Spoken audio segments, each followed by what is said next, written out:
Exodus 17.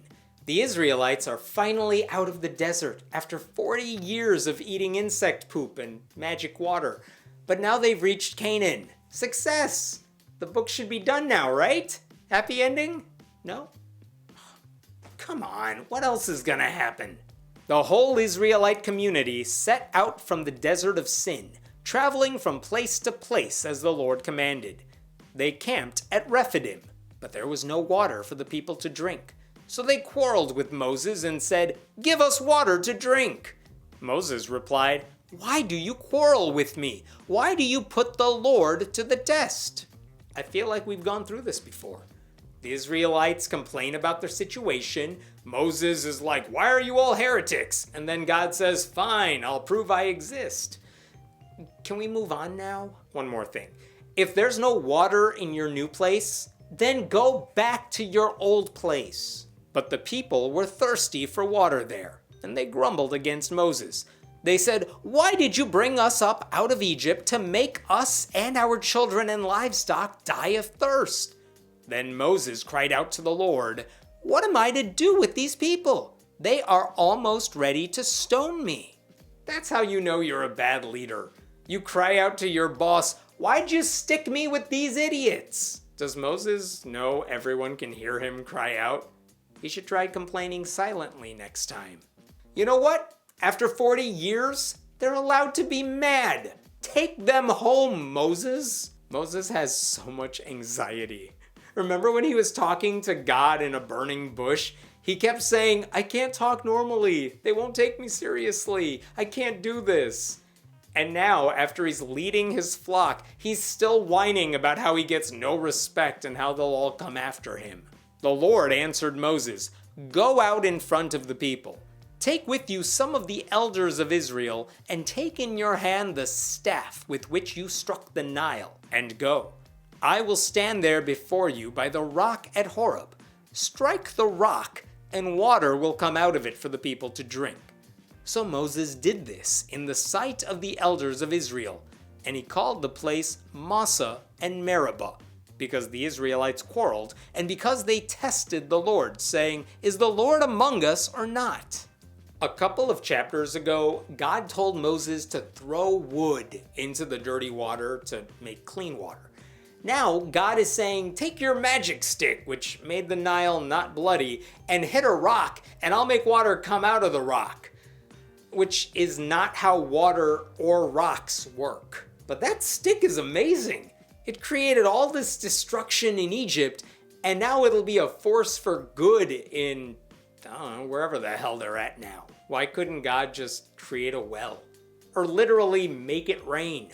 There are easier ways to do this while still maintaining an aura of mystique. But we're now done with the water section of Exodus, because it's suddenly time for war. The Amalekites came and attacked the Israelites at Rephidim. Moses said to Joshua, "Choose some of our men and go out to fight the Amalekites. Tomorrow I will stand on top of the hill with the staff of God in my hands." Now that's how you pretend to help without really helping. Tell some dudes to fight while you stand far away, atop a hill, with a stick. So Joshua fought the Amalekites as Moses had ordered, and Moses, Aaron, and Hur went to the top of the hill.